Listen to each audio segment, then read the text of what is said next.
C'era una volta un giovane soldato di nome Attilio. Attilio faceva parte di una legione di soldati cristiani, noti per il loro coraggio e la loro fede incrollabile. Erano stati inviati nelle Alpi per una missione difficile, ma presto si trovarono di fronte a una scelta impossibile: rinnegare la loro fede o affrontare la morte.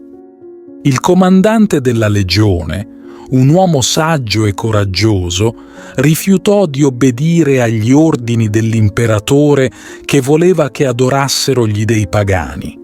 Questo gesto di ribellione costò caro a tutta la legione. I soldati che non rinunciarono alla loro fede furono brutalmente uccisi, ma Attilio riuscì a fuggire.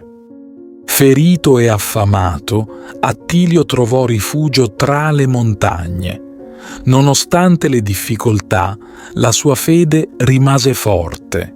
Decise di non arrendersi e cominciò a viaggiare di villaggio in villaggio, raccontando alle persone delle sue esperienze e del suo amore per Cristo.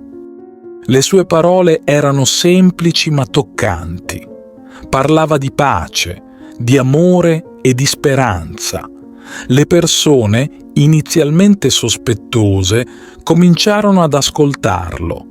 Attilio non aveva paura di affrontare nuove sfide. La sua determinazione e il suo coraggio ispirarono molti. Le sue storie di fede e di sacrificio commossero i cuori delle persone. Col tempo, sempre più persone si unirono a lui. Attilio diventò un simbolo di speranza. Non cercava gloria o ricompense, ma solo di condividere il messaggio di amore e fede. Ogni giorno, nonostante la fatica, continuava il suo cammino, portando luce nelle vite di chi incontrava.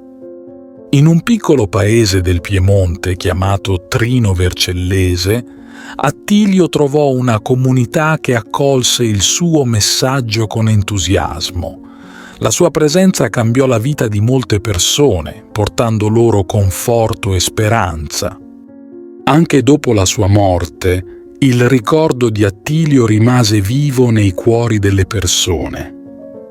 Ogni anno, il 28 giugno, gli abitanti di Trino Vercellese si riuniscono per ricordare il loro amato santo. La sua storia, tramandata di generazione in generazione, continua a ispirare e a dare forza.